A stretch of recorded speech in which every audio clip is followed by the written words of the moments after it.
Kembali bersama kami di Anjang Sana ngobrol asik seputar wisata Jogja dan tentunya saat ini masih berada di Prime Plaza Hotel Yogyakarta. Ibu Ike, kalau tadi kita berdua, sekarang kita tidak hanya berdua. Sebelum kita lanjutkan lagi untuk berbincang mengenai peluang investasi pariwisata Jogja di masa new normal, saat ini kita sudah kehadiran dua tamu lagi yang terbaik pada hari ini. Kita langsung sapa dulu. Sudah ada Bapak Sutemas Waluyanto. Beliau merupakan anggota Komisi A DPRD Daerah Istimewa Yogyakarta. Sugeng Rawo, Bapak. Sugeng Rawo, Mbak. Apa kabar? Baik. Ini kesibukannya apa nih Pak di masa pandemi? Di masa pandemi ini kesibukannya ya kunker-kunker, Mbak. Kunker-kunker ya, sama rapat paripurna. Oh, masih ada rapat gitu ya Pak. Walaupun terbatas tentunya ya Pak ya. Iya. Baik, dan tidak hanya Bapak Temas tapi juga hadir bersama dengan kami.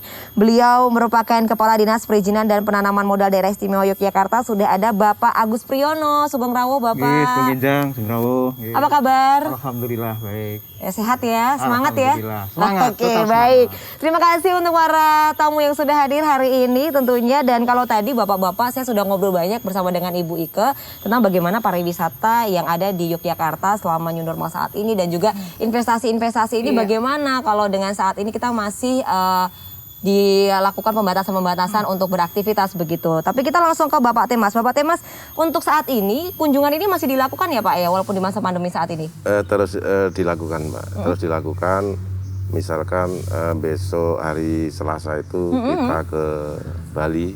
Wow, besok ini berarti ya Pak? Iya, besok ini kita ke Bali. Dan sebelumnya juga di Bali, di Jawa Timur, di Jawa Tengah, di DKI Jaya, Banten. Itu juga kita kunjungan kerja ke sana, Mbak, gitu. Oke, baik. Tentunya Bapak juga mengamati ya di berbagai daerah ini seperti apa kondisi ekonominya. Nah, dibandingkan dengan kota-kota yang sudah beberapa kali dikunjungi, ini Yogyakarta seperti apa, Pak? Saya pikir sama semua di daerah-daerah sama. Artinya mati suri, Mbak. Mati suri ya? Untuk wisata itu mati suri ya. Begitu, Mbak. Oke, untuk perekonomiannya sendiri bagaimana, Pak? Untuk perekonomian yang jelas semua kegiatan pariwisata kan terhenti juga. Artinya untuk apa itu kuliner atau rumah-rumah makan, restoran itu juga Ikut sepi. mati suri begitu ya, Pak? Ikut mati suri. Secara umum demikian. Gitu. Oke, jadi memang tidak hanya Yogyakarta tapi Tidak juga hanya seluruh Yogyakarta. daerah di Indonesia, tidak hanya Indonesia tapi dunia juga mengalami hal yang sama, mati suri sampai dengan saat ini begitu ya Pak ya. Walaupun tentunya sudah ada perkembangan ya Pak ya daripada di awal ketika corona masuk begitu ya. Oke, kita ke Bapak Agus Priyono. Bapak, untuk sampai dengan saat ini situasi di Yogyakarta ini seperti apa gambarannya dan perubahan-perubahan dari tahun sebelumnya seperti apa? Terima kasih Mbak. Jadi dapat saya infokan bahwa tadi disebutkan oleh Pak Temas mengenai keadaan pariwisata ya, keadaan kuliner. Tapi sebenarnya Jogja itu patut beruntung. Kenapa? Kalau kita bandingkan dengan daerah lain, pariwisata di Jogja, alhamdulillah sebenarnya sekarang ini kita sudah Bergerak ya Pak? Sudah ada greget untuk kehidupan. Hotel-hotel sebenarnya sudah mulai buka. Kemudian restoran-restoran, nanti kalau Mbak Anggun ya, jalan-jalan malam tuh Pak, itu sudah ramai ya Pak? Kehidupan itu ada. The life is there sebetulnya gitu ya. Cuma memang ini pandemi yang tidak pernah dialami sebelumnya, sama keadaan yang kita alami, yang Jogja alami juga dialami oleh kota lain, provinsi lain, yang dialami Indonesia juga dialami oleh negara lain, sebenarnya situasinya sama. Itu ya. Jadi bagaimana terkait dengan investasi? Tentu kegiatan investasi ataupun kegiatan lain itu menyesuaikan dengan perkembangan yang ada, dengan era yang ada, namanya new normal kan. Sesuatu yang sifatnya itu online, kemudian digital ya Pak. Kemudian serba online lah untuk di samping protokol kesehatan yang mesti harus sama-sama kita kedepankan. Bagaimana pariwisata, gitu kan?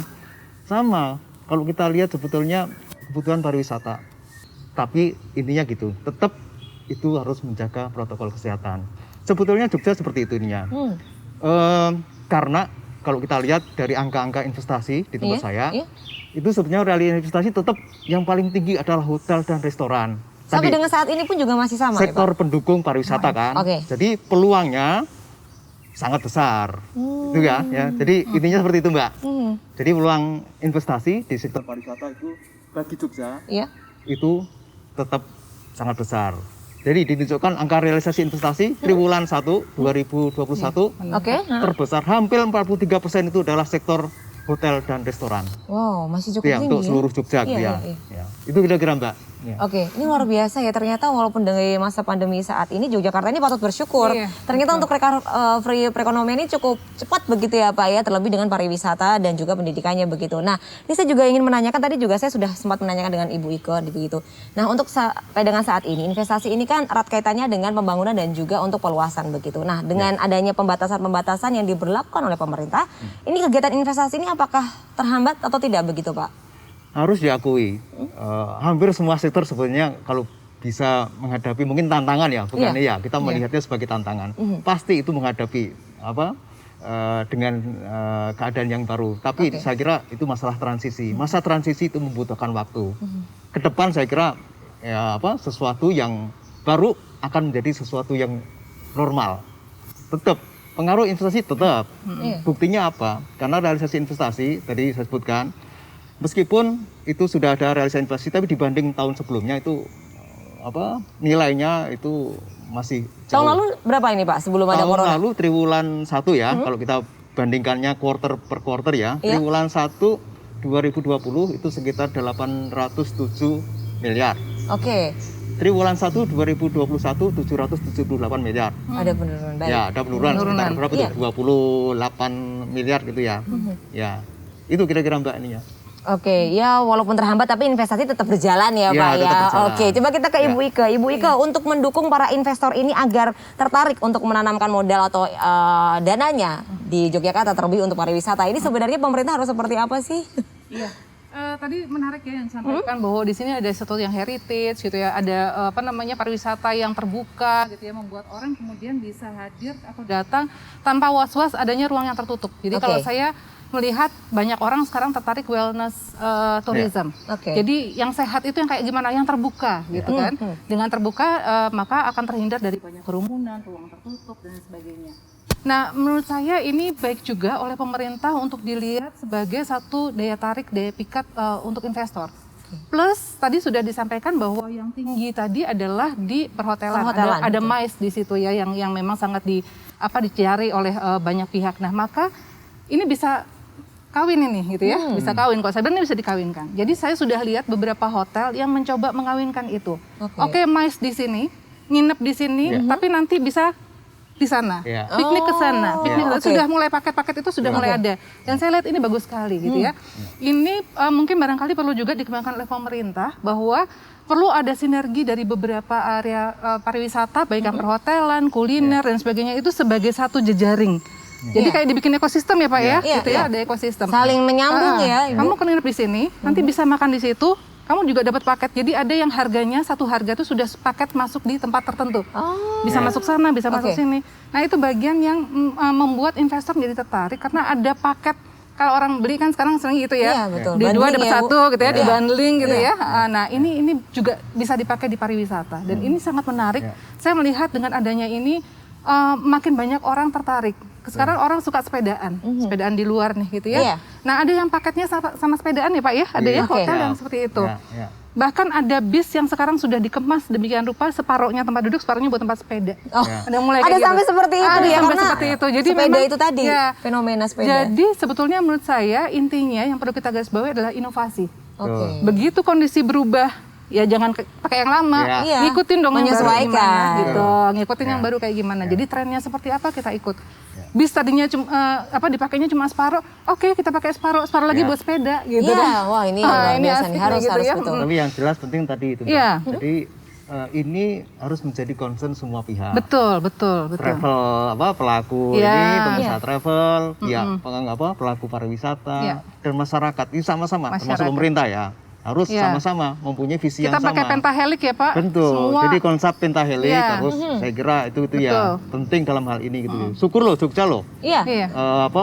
pariwisata bergeliat, hotel-hotel. Jangan sambat terus ya Betul. Pak, tapi harus bersyukur Betul. dong. Ternyata Yogyakarta masih Iya. cepat recovery-nya dibandingkan Iya. dengan daerah lain Betul. gitu ya. Jadi masalahnya mungkin itu aja, masalah kesadaran masing-masing. Betul, Iya. betul, Bagaimana kita ikut mendisiplinkan diri sendiri kita Betul. untuk keamanan kita, keluarga, ya kantor, masyarakat. Itu sebetulnya. Yang paling susah mungkin bagaimana menumbuhkan kesadaran Kesadaran berprotokol masyarakat. kesehatan. Itu mungkin tantangan yang paling berat sebetulnya. Kalau gitu boleh ya. saya cerita ya, mungkin kalau masyarakat Jogja sendiri, Ya. tampaknya kalau prokes itu sudah lumayan lah gitu ya. Iya. Ya. Pariwisata atau wisatawan ini yang agak ngeri Ya. ya Masih gitu ya. kurang ya, karena susah kebiasaan ya. baru berwisata ini mungkin Iya. mereka belum menyesuaikan Saya ya Bu. melihat dari misalnya apa ya namanya kesadaran orang untuk vaksin. Kalau Oke. di Jogja ini nggak perlu dikejar-kejar, orang sudah ngantri, bahkan Ya. di mall tuh bisa ngantri untuk Iya, vaksin. iya. Ya. Tapi di kota lain saya lihat harus vaksin itu dibundling sama piknik. Wah. Oke, silahkan piknik ke sini, nanti disuntik gitu kan. Oke. Itu pun nggak ada yang datang. Ya. Itu nggak ada yang datang gitu tempat lain. Jadi saya pikir Jogja ini oke juga ya, karena mungkin tadi ya gabungannya dengan Ya. edukasi, sehingga orang sudah sangat teredukasi, sadar betul harus melakukan apa. Nah yang susah adalah yang datang nih, Ya. Oke. yang perlu diedukasi ya Pak Iya, ya. iya, Mungkin iya. tadi Berarti wisatawannya begitu perlunya ya. bekerjasama dengan pengelola travel juga, Iya. bagaimana dia ikut berperan serta untuk Betul. memastikan bahwa Oke. protokol kesehatan itu diterapkan. Baik, Ya. menarik Tentunya. sekali. Nanti Ya. kita akan lanjutkan lagi untuk tamu kita yang luar biasa. Tapi kita break sejenak untuk pemirsa. Jangan kemana-mana, karena sesaat lagi Anjang Sana akan segera kembali.